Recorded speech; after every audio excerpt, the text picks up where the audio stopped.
Un viaggio di quasi un mese a contatto diretto con i brasiliani, figli di veneti emigrati negli ultimi 150 anni.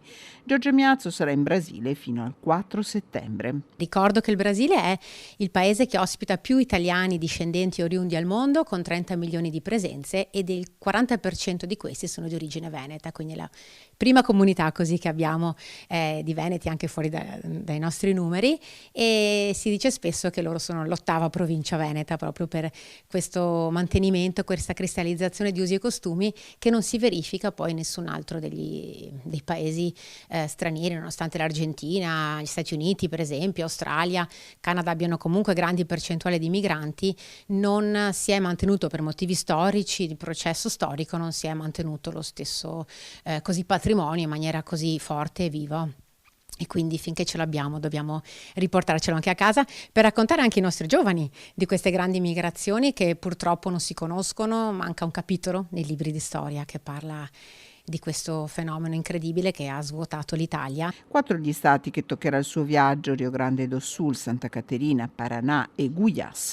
In particolare nel paesino di Nova Veneza, tutti veneti, vicentini, trevisani, bellunesi, padovani, però non conoscono niente della propria storia, quindi è la prima grande festa che fanno, la prima grande settimana sulla cultura dell'italianità, quindi racconteremo storia, geografia e tanto altro in modo che possano conoscere e forse fare finalmente quel viaggio di ritorno che non hanno mai potuto fare, anche se questa volta idealmente, però credo sia anche un loro diritto, ecco, poter conoscere le proprie radici, la propria identità, e sono temi molto intimi, molto importanti, che hanno a che fare anche con l'autostima delle persone e che si tramandano poi, no, di generazione in generazione.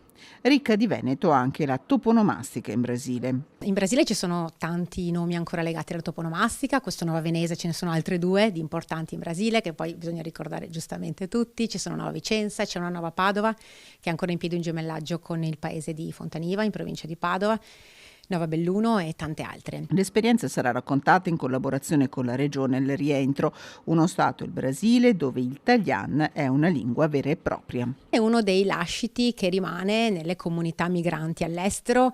In realtà noi osserviamo anche realtà molto belle che non voglio dimenticare, come quelle dell'Argentina, del lunfardo, del cocolice, il siculinglish o il broccolino o l'italo-americano ancora utilizzate in Canada o negli Stati Uniti, ma sicuramente il Talian per noi veneti è qualcosa di incredibile. Si dice che ancora si parli questa lingua da circa 2 milioni di persone.